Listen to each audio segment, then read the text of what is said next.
વર્ણી, આ બાજુ આવો. આ અમારા મોટેરા સંત મુક્તાનંદ સ્વામી છે. સ્વામી, આ વર્ણી રાટના દર્શન મને ભાવ ઉપર થયા.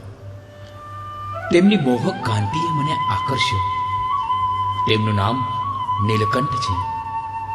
સમગ્ર ભારતમાં તીર્થયાત્રા કરીને આવે છે. સુખાનંદ સ્વામી, અતિથિનો સત્કાર કરવો તે આપણો ધર્મ છે. પણ આ વર્ણી કેવળ અતિથિ નથી, કોઈ વિભૂતિ છે. આજે આપણો આશ્રમ પાવન થઈ ગયો. આવો વર્ણી, આવો, બેસો.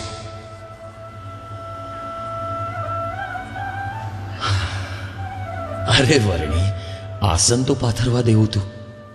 તમે તો સાવ નીચે બેસી ગયા. 50 કરોડ જોજન પૃથ્વીનું આસન મૂકીને હાથેકનું આસન શું કામ પાથરવું? વાહ વર્ણી, વાહ! તમારી વાણીમાં તો ત્યાગની ભારોભાર છટા જણાય છે. મુક્તાનંદ સ્વામી, તમારો આશ્રમ જોઈને મારું મન ઠર્યું છે. સમગ્ર ભારતમાં ફર્યો, પણ આવી જગ્યાએ ક્યાંય નથી જોઈ. તમ જેવા સાધુઓને જોઈને મને શાંતિ થાય છે.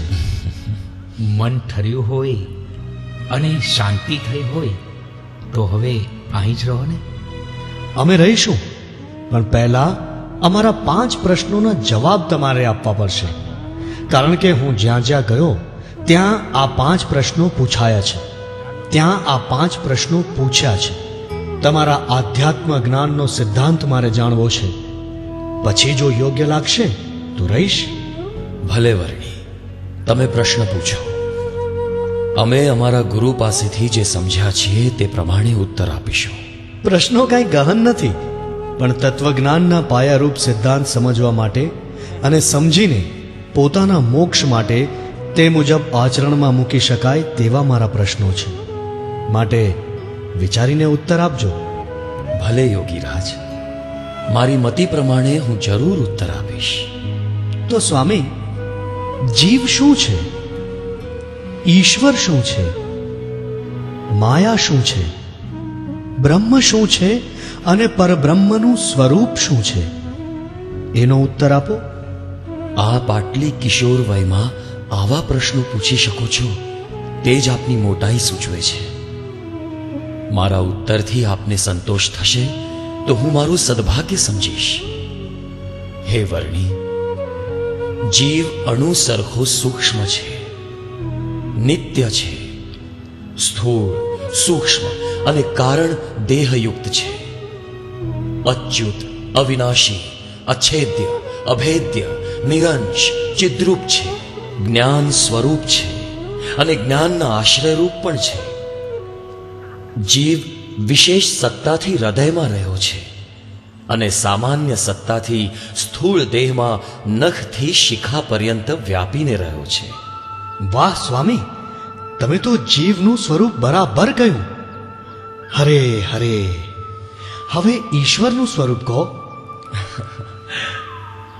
જીવની જેમ ઈશ્વર પણ વિરાટ, સૂત્રાત્મા અને અવ્યાકૃત આ 3 દેહે યુક્ત છે.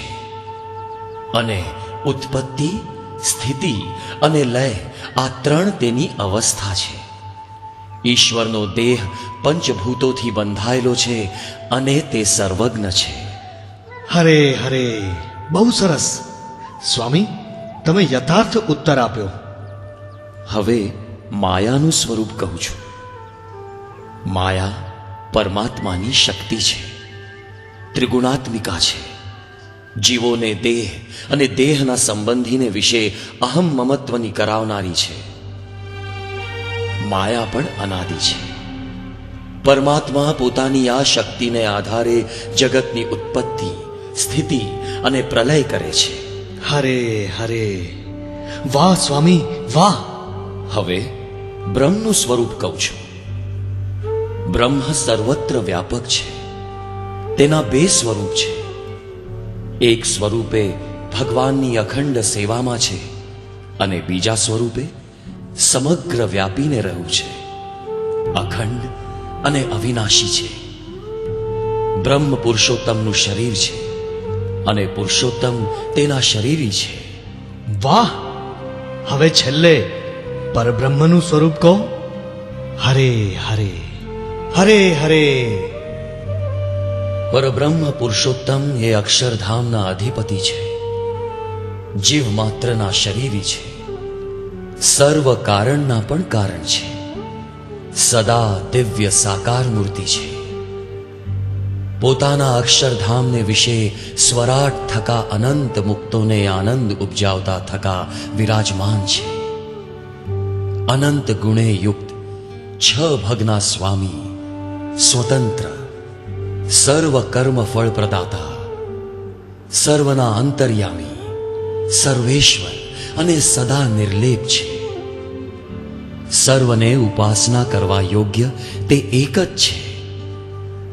અનંત જીવો તેને ભજી ભજી મુક્ત દશાને પામ્યા છે. તેની ઉપાસનાથી જ જીવનો મોક્ષ થાય છે. ખરેખર સ્વામી, તમારા ઉત્તર સાંભળી મને અતિ પ્રસન્નતા થઈ છે. મેં આ પ્રશ્નો ઘણાને પૂછ્યા હતા, પણ તેઓ જીવ અને ઈશ્વરની વચ્ચે ભેદ જ નહોતા રાખતા. બ્રહ્મ અને પરબ્રહ્મને એક જ સ્વરૂપે માનતા હતા અને સાકાર ભગવાનની તો કોઈ વાત જ નહોતું કરતું. હે વર્ણી રાટ, આમાં મારું કાંઈ નથી. હું જે કાંઈ ઉત્તર આપી શક્યો તે મારા ગુરુ રામાનંદ સ્વામીની મારા પરની કૃપા જ સમજું છું. મુક્તાનંદ સ્વામી, સુખાનંદ સ્વામી, તમારી આવી ઉપાસના અને સમજણ જોઈ હવે અમે અહીં જ રહેશું.